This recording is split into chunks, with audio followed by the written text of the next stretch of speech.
grande alegria poder encontrar a cada um de vocês, muitos conhecidos, alguns primos. A Marli, inclusive, mandou um abraço. A gente vive planejando que ela venha, mas dessa vez houve um transtorno comigo e ela teve que gastar um tempo comigo no hospital. Eu nunca havia tido uma cirurgia antes, mas quando eu estava por sair e ir para a Suíça, uma coisa complicou ali e, graças a Deus, não foi tão sério, mas acabou transtornando o plano de viagens. Mas a gente espera que um dia esse sonho se realize. E ela mandou lembranças a todos os parentes e conhecidos também. Ano que vem, esse é o plano. Mas eu prefiro que nem não prometer e fazer do que ficar prometendo e não acontecer. Isso, ano que vem, se Deus quiser, tá bom. Se você falou, eu obedeço, né? Veja, o nosso culto vai ser um pouquinho diferente. Hoje eu vou apresentar um assunto, como nós já mencionamos, que eu creio que é muito significativo para nós que vivemos no mundo de hoje. Agora, se alguém tiver alguma dúvida e não ficar claro, pode esclarecer à tarde. Vamos responder perguntas, falar um pouquinho, responder perguntas que vocês tiverem, talvez alguma dúvida que você tenha. Portanto, vamos aproveitar essa oportunidade. Mas se algo não ficar claro aqui também, a gente pode, você levante a sua mão e vamos. Porque você sabe que comunicação não é o que eu digo, mas o que você entende. E tem que ficar bem clarinho. Eu vou descer aqui só para poder acompanhar mais de perto a tela que vocês vão olhar. O tema é a igreja no mundo contemporâneo. Você sabe que nosso mundo é muito desafiador. Nós temos influências as mais diversas em nosso mundo. E alguns que têm ido para outros lugares sabem que em cada lugar se cumprimenta de um jeito. Num lugar se estende a mão, em outro lugar é desse jeito. Alguns lugares até têm outras formas. E o mundo vai mudando também. Não é dizer que continua sendo sempre assim. O mais difícil para o povo de Deus ao longo dos séculos sempre foi como se relacionar com o mundo no qual existe. Por exemplo, algumas vezes a igreja cristã esteve próxima demais do mundo, outras vezes fora. Até o Dr. George Knight, que foi meu orientador de tese, talvez alguém já leu algum livro dele, ele diz o seguinte, que nós não podemos ser nem como os Amish. Vocês conhecem os Amish, daqueles que andam com roupa preta por aí, na Pensilvânia, tem vários, e outros lugares também, ou como a Igreja Metodista Unida, que é a mais liberal e que mais membros perde. Agora, como podemos nós como igreja, e você como cristão, navegar nesse mundo sem cair para um lado nem para o outro? Então a gente tem que conhecer um pouco do mundo no qual a gente vive, senão nós podemos ser vítimas desse processo. Eu não sei quantos de vocês já estiveram nesse lugar. Alguém já esteve lá? Ou temos vários aqui? Mas se um dia você for para Manaus, a capital do Amazonas, não deixe de pegar um barco ali e ir até o que se chama Encontro das Águas. O nome que os índios usavam era Pororoca. Não sei se alguém já ouviu esse nome, mas esse nome praticamente ninguém mais usa. É Encontro das Águas. Isso aqui não é a praia e aquilo ali é o rio. Isso é a água de um rio dos Solimões e aquilo ali é a água do Rio Negro. Você pode pegar um barco e ficar bem no meio aqui. E eu fiz isso. O barco estava no meio e levei uma garrafa de plástico, enchi com a água do Rio Solimões e a outra com a água do Rio Negro. E você podia depois ver a diferença, até mesmo que sendo pouquinha água.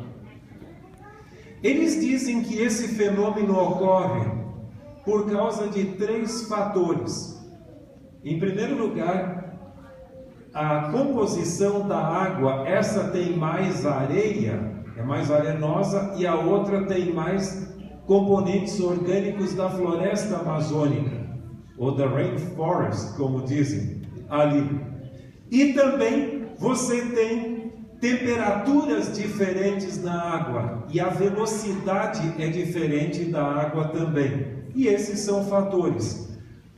No site do Ministério de Turismo do Amazonas, diz que esse fenômeno pode ocorrer em torno de 13 a 18 quilômetros. A água caminha lado a lado sem se misturar.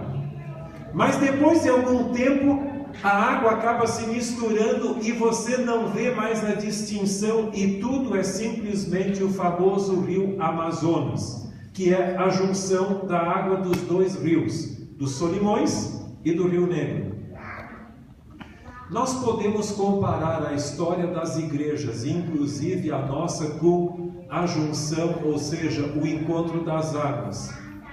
Por algum tempo a gente consegue resistir à tentação da cultura que nos cerca, mas à medida que o tempo vai passando, mais e mais nós nos aculturalizamos. E a gente vê menos distinção entre o santo e o profano. E tudo é praticamente igual. E a gente passa a amar o mundo mais do que deveria. E as coisas que estão no mundo, como diz Paulo. Há um texto muito interessante, aliás, João. 1 Samuel 8,5. Se você tiver a sua Bíblia, eu precisaria de alguém aqui disposto ou disposta a ler alguns textos bíblicos e algumas citações de Ellen White, para não falar todo o tempo, porque eu também não gosto de falar sozinho. Alguém está disposto aí ou disposta a ler algum texto? Então tá, do verso 1 até o 5. O que interessa mais é o 5, mas leia até ali. Temos um outro microfone aqui disponível. Quem sabe você fica com esse?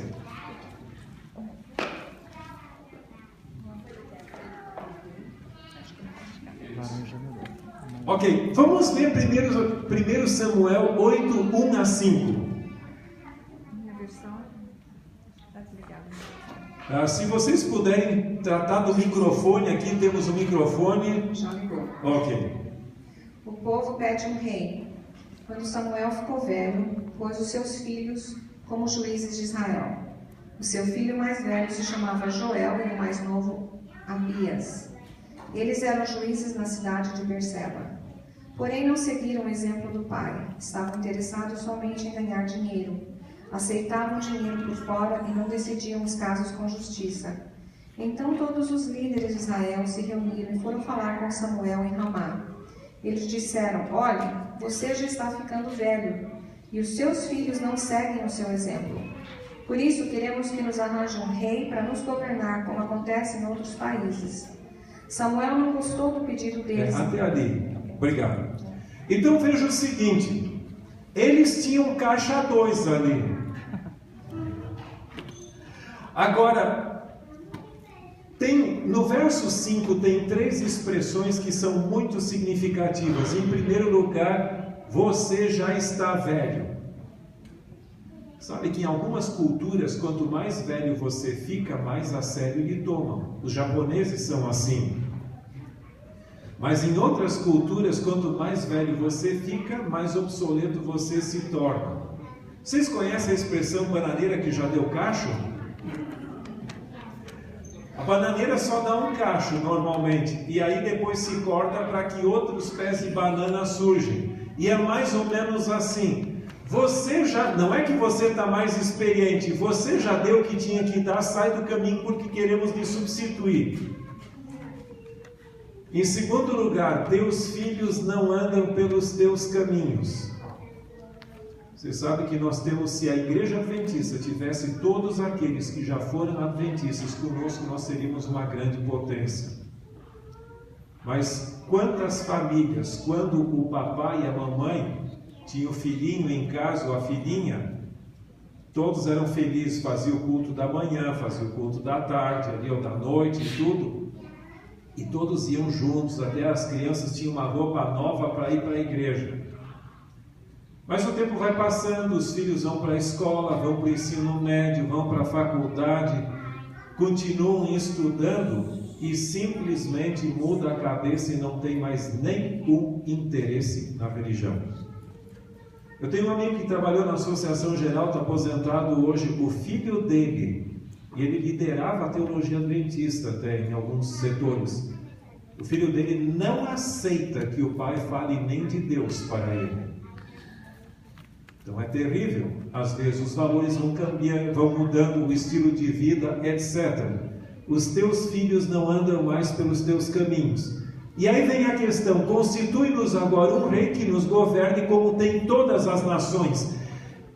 Sabe que isso aqui já é complicado. Você não mais serve, os filhos também não seguem. E agora vem, nós queremos algo diferente como tem todas as nações. Você sabe que nós não queremos ser diferentes?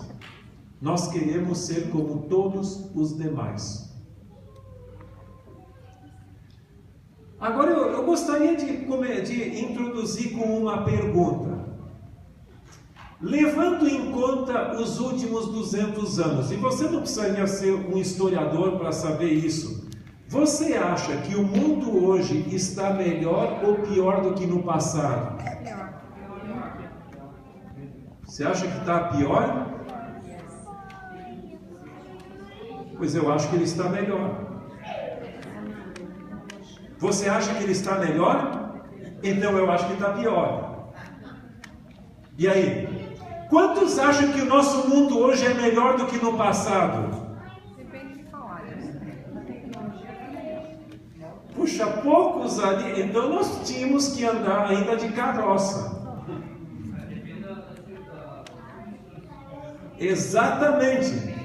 Se você der uma olhada, uma das minhas bisavós, quando veio do porto de Hamburgo, no norte da Alemanha, para o porto de Rio Grande, no Rio Grande do Sul, eles levaram 14 semanas de barco.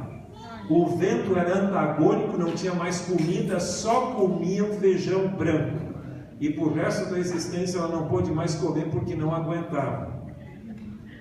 Hoje você faz o mesmo trajeto em 14 horas. Se o avião for normal. Se você tiver um supersônico, então é outra história ainda. Mas veja o seguinte: o mundo melhorou ou piorou? Eu creio que existe progresso e também declínio. Por exemplo, um dos livros em inglês mais interessantes que eu já li é esse aqui. The Good Old Days, They Were Terrible. Os bons dias do passado, eles eram terríveis. Ali conta como era a medicina naquela época, na cidade de Nova York. Só por um quarto, uma noite, passaram 40 ratos por um quarto de um hospital. A lavagem da louça era colocado perto da porta da cozinha e filtrava para entrar dentro da cisterna. Você sabe o que é cisterna? Onde se guarda água ali. Não é como um poço que tem uma vertente. E muitas outras coisas. Você sabe que para tratar de uma doença, às vezes quando a pessoa estava com febre, você sabe como a pessoa era tratada naquela época? Com sangria. Simplesmente achavam que febre era excesso de sangue, então se tirava sangue. E se não baixava a febre, tirava mais. E finalmente a febre baixava. Só que junto se ia a vida com a febre. Então, arsênico era dado como medicamento. Mercúrio, outras coisas mais. Então, no sentido tecnológico, por exemplo, eu fico pensando com os missionários, quando eles partiam para o exterior, às vezes quando a esposa mandava uma carta, ela nunca recebia porque já estava em outro lugar. Hoje você só liga o FaceTime, ou seja lá o que você quiser, você fala normalmente. Então a tecnologia mudou, melhorou muito o mundo, mas no sentido moral e comportamental, o ser humano parece que não melhorou muito. Pelo contrário, eu acho que nunca os psicólogos e psiquiatras tiveram tanto trabalho como hoje. Então, há um progresso e há um declínio na nossa cultura hoje. Aqui tem um diagrama que eu até fiquei em dúvida se eu deveria deixar ou tirar. Mas, se você tiver um pouquinho de paciência, você pode talvez entender o que eu quero dizer. É o desenvolvimento da cultura ocidental. Você sabe que a nossa cultura surgiu na Grécia. E principalmente as conquistas de Alexandre o Magno, Alexandre da Macedônia, fizeram um grande significado. E aquele foi um período onde a filosofia grega dominou e a cultura era de ênfase natural, só que centralizada no ser humano, ou seja, antropocêntrica. Vocês sabem que os deuses gregos tinham até paixões e comportamento como seres humanos?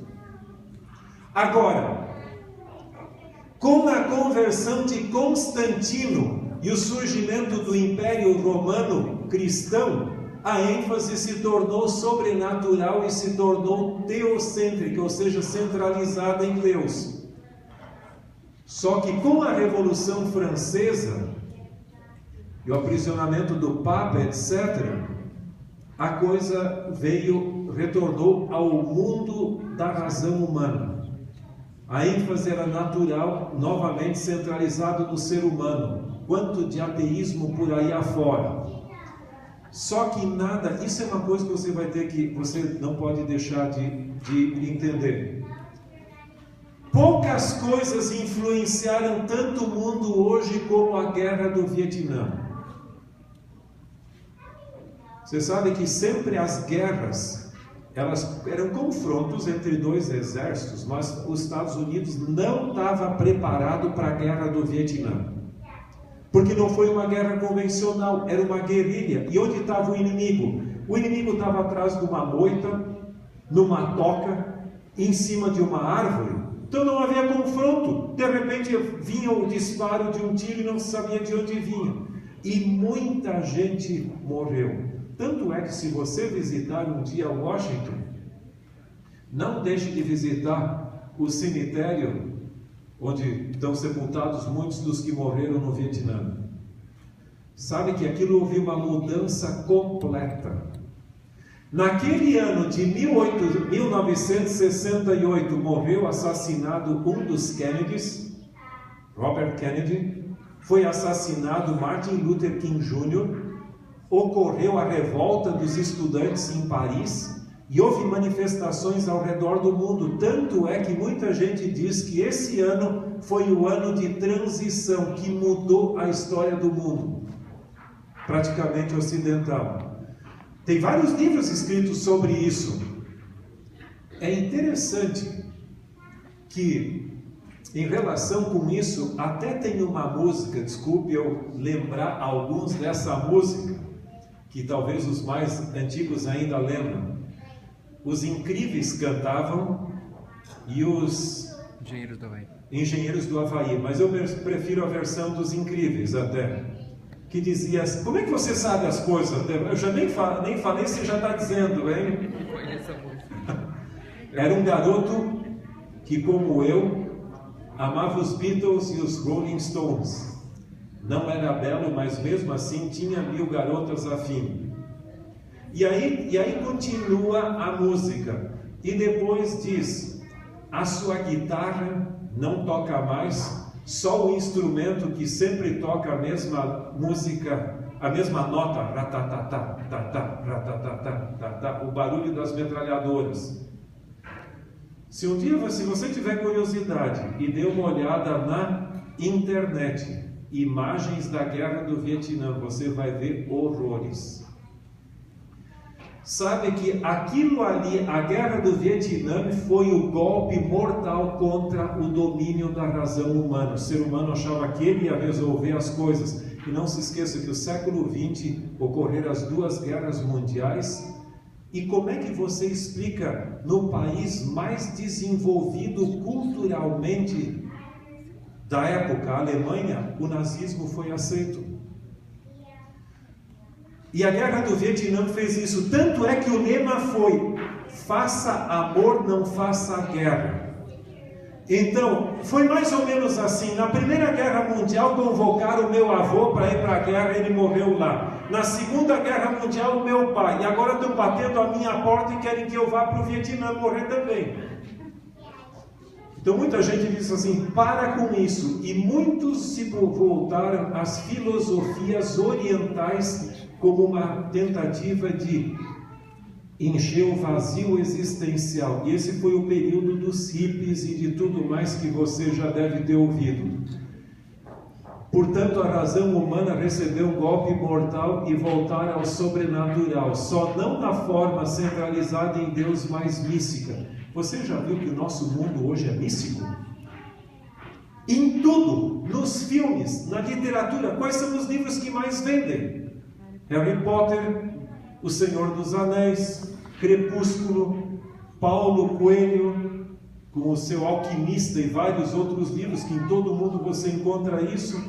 Então essa é a ênfase. Os desenhos animados, os jogos infantis, tudo é permeado por um misticismo espiritualista.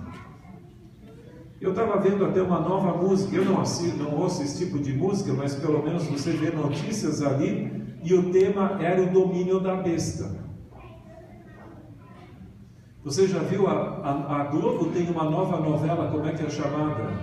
Babilônia. Então, o nosso mundo mudou completamente. O que é o nosso mundo hoje? Alguns acham que ele é pós-moderno. Não! Ele é tudo. Ele é pós-pós-moderno, ele é pós-moderno, ele é moderno e é fundamentalista. Nós estamos vivendo num mundo que é uma salada de frutas, e está equivocado quem acha que todo mundo é igual e pensa da mesma forma. Sabe que nós não temos muito tempo, mas eu também não gostaria de entrar demasiadamente em detalhes, mas eu gostaria apenas de tratar algumas características do mundo no qual vivemos. Em primeiro lugar, como eu já falei, nós vivemos no período da morte da razão. Sabia que as pessoas hoje não se deixam levar necessariamente pela razão? Mas você não deveria fazer isso. Por que não? Eu gosto, me faz bem, que mal tem? Então, hoje praticamente o critério não é se é certo ou errado, é se eu gosto e me faz bem. Entendeu? Então, esse é o mundo no qual nós vivemos. Então, não existe mais certo ou errado, praticamente. É o meu instinto, o meu gosto é o que comanda. Seu trabalho ainda não cessou. Treva espiritual cobriu a terra e densa escuridão os povos. Há em muitas igrejas ceticismo e infidelidade na interpretação das Escrituras. Muitos mesmo, põem em dúvida a veracidade e verdade das Escrituras. Os raciocínios humanos e as imaginações do coração do homem estão minando a inspiração da palavra de Deus, e o que podia ser recebido como garantido é circundado com uma nuvem de misticismo. Coisa alguma aparece em linhas claras e distintas, assentada no fundamento da rocha. Este é um dos sinais marcantes dos últimos dias. A linguagem de mensagens polidas. Então, em outras palavras, você vai ver o que tudo está circundado por uma nuvem de misticismo, e coisa alguma aparece em linhas claras e distintas. Em outras palavras, tá bom, você crê desse jeito, eu creio do outro. Por que você precisa que eu concorde com você? Uma outra coisa que é impressionante hoje é o que eu chamo de demonização da cultura popular. Eu não sei se alguém aqui já teve o privilégio de andar num trem-bala. Eu andei num trem desses no Japão, só que ele só ia a 250 por hora, porque ele tinha paradas. O trem direto, ele vai a 300 km por hora. e você não sente nada. É melhor que um avião, porque o avião ainda pode ter turbulência. Ali a coisa simplesmente caminha normalmente, vai sem você sentir nada, como se estivesse em casa. Agora, é interessante que Ellen White, vamos ler primeiro uma citação dela e depois a gente volta. Vi a rapidez com que este engano espírita ou espiritualista se propagava. Foi-me mostrado um comboio avançando com a velocidade do relâmpago. Em outras palavras, esse comboio é um trem com vagões, andando na velocidade da luz. Em outras palavras, fixei os olhos nesse trem. Parecia que o mundo inteiro ia embarcado nele. Mostrou-me então o chefe do trem, uma pessoa formosa e imponente, para quem todos os passageiros olhavam e a quem reverenciavam. Fiquei perplexa e perguntei a meu anjo assistente quem era. Disse ele: é Satanás.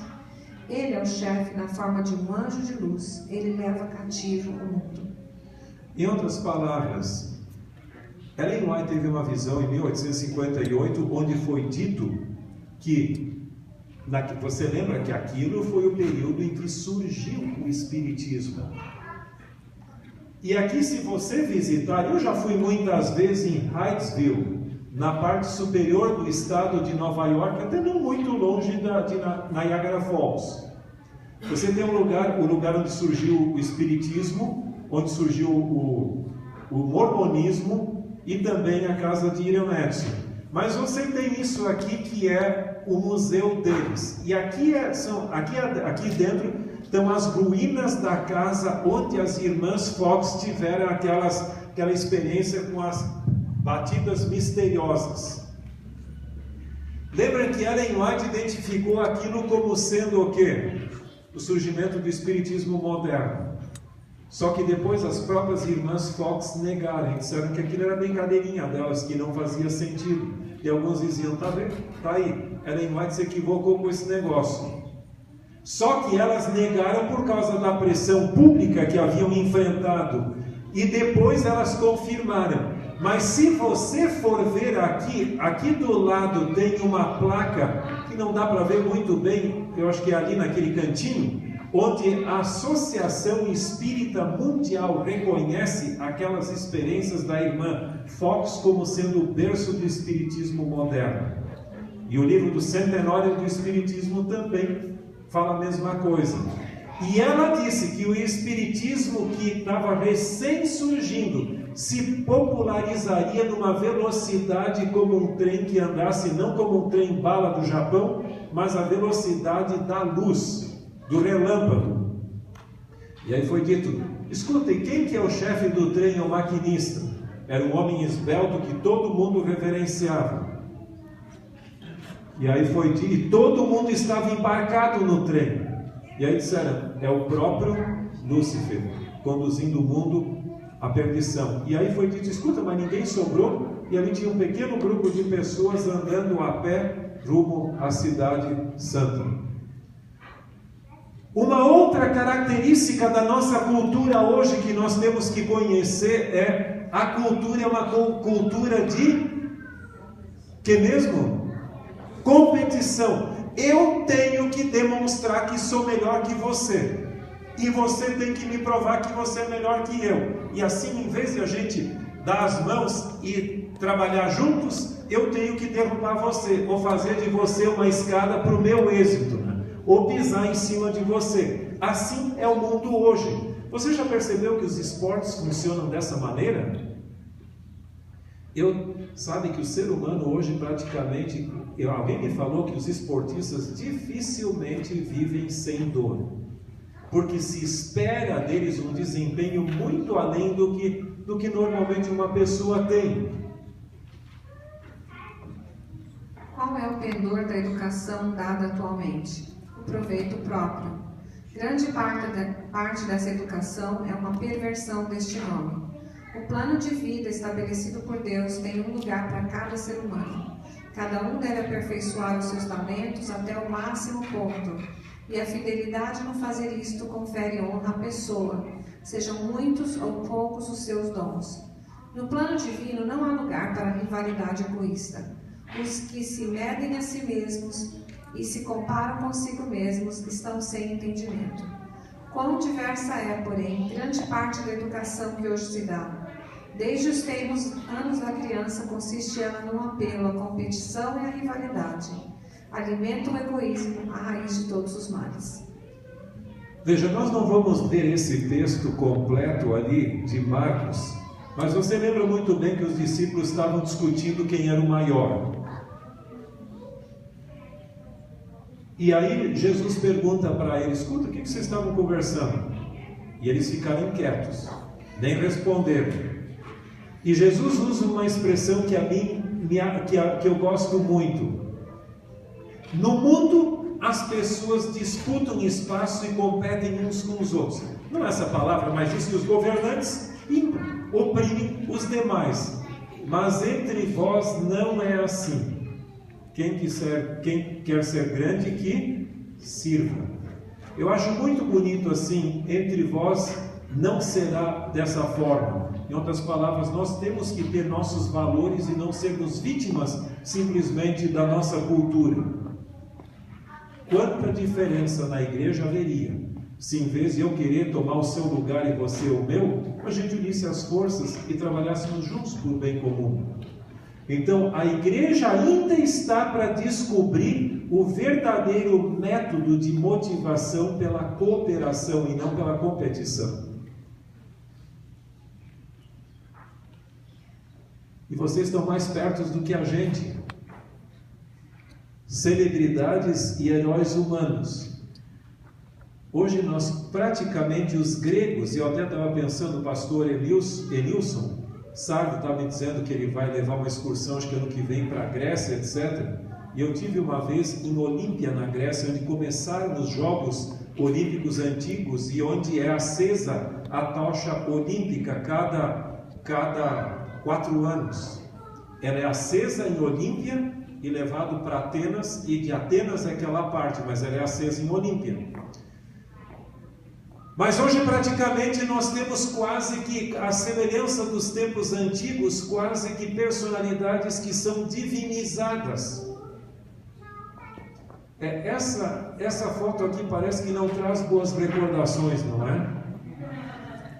Eu estava na Universidade de Monte Morelos e o pastor que pregou o sermão sábado de manhã, eu falei na sexta-feira à noite, e o Angel Rodrigues de manhã, ele disse que, e o texto que ele usou foi Salmos 13, eu acho que é por ali, um salmo daqueles que diz que quando a terra treme, onde nós vamos nos obter segurança?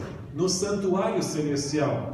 E ele pensou em usar o jogo do Brasil e Alemanha como ilustração quando ocorre um terremoto e você não tem onde colocar, mas ele disse que por respeito a mim e um outro brasileiro que estava lá, ele desistiu, e aí falou do terremoto de Lisboa.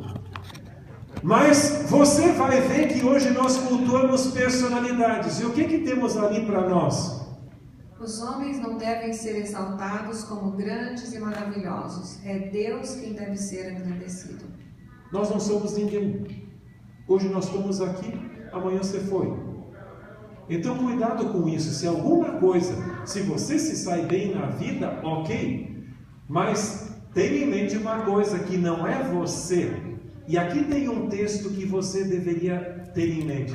Assim diz o Senhor: não se glorie o sábio na sua sabedoria, nem o forte na sua força, nem o rico nas suas riquezas. Só um pouquinho. É pecado ser sábio, forte ou rico? Não, de forma alguma. Só que o texto diz aqui: cuidado para você não se achar. E como continua? Mas o que se gloriar, glorie-se nisto, em me conhecer e saber que eu sou o Senhor e faço misericórdia, juízo e justiça na terra, porque destas coisas me agrado, diz o Senhor. Interessante que muitas vezes a gente tem que lembrar que nós não somos tudo aquilo.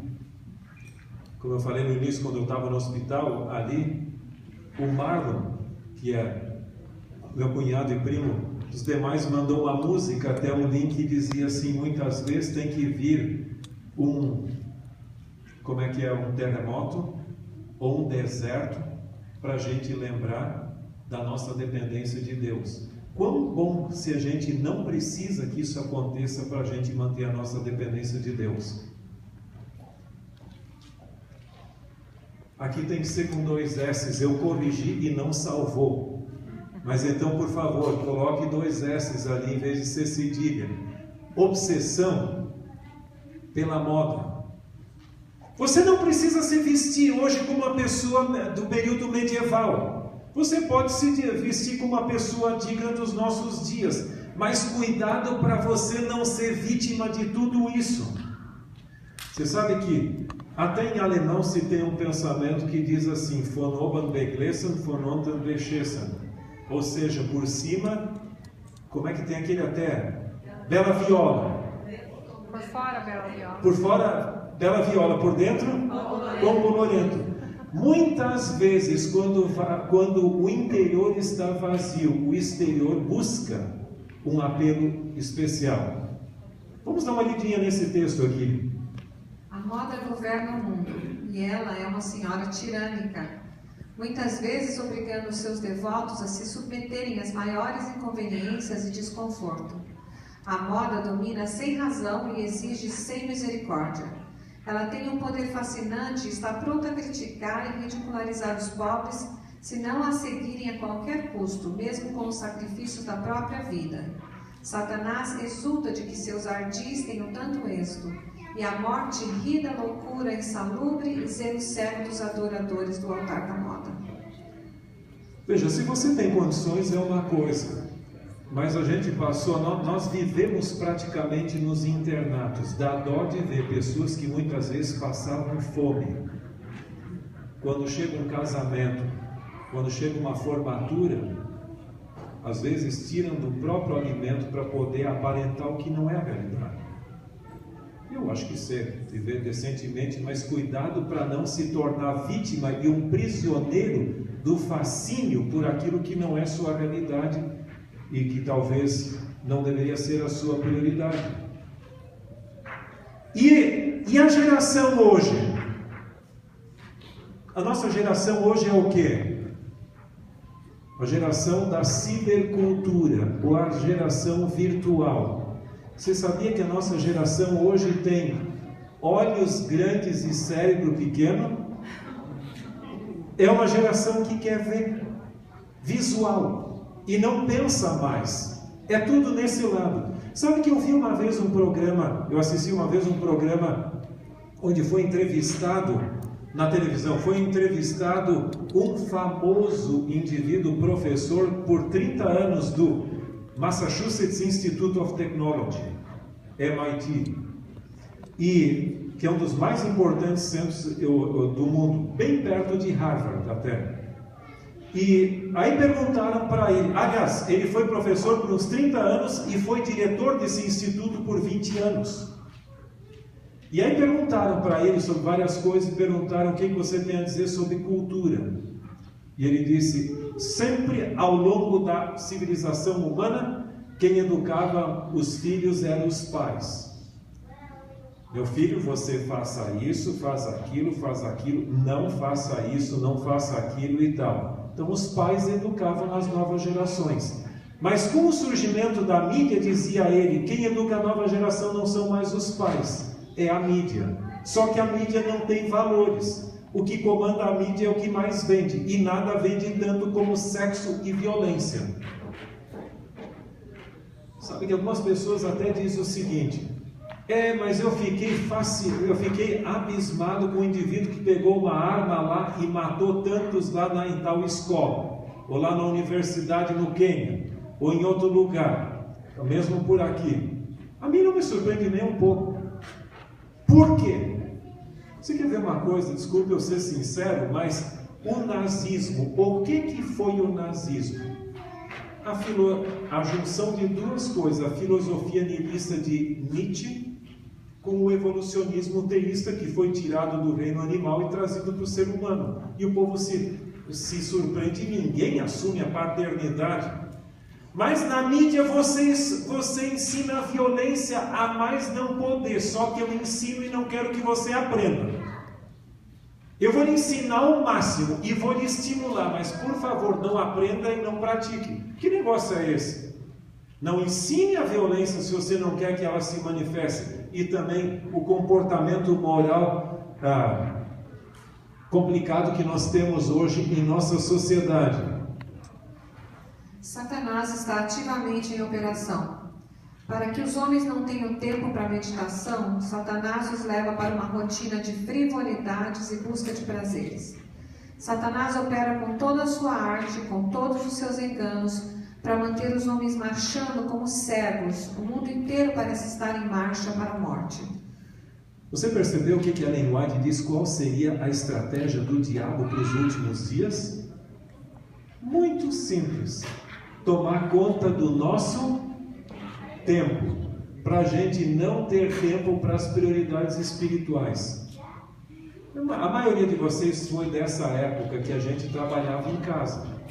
Lembra disso? E era um orgulho você chegar no final do dia e dizer o seguinte: chegava o pai ou a mãe e perguntava: o que você fez isso? Olha, hoje eu fiz isso, fiz aquilo, aquele outro. Parabéns. Mas a geração do amor ao trabalho está sendo substituída pela geração do amor ao lazer. E se eu tiver que trabalhar, é um enfado. Eu não quero saber de trabalhar. Eu quero só usufruir da vida, como se a vida não tivesse muito sentido.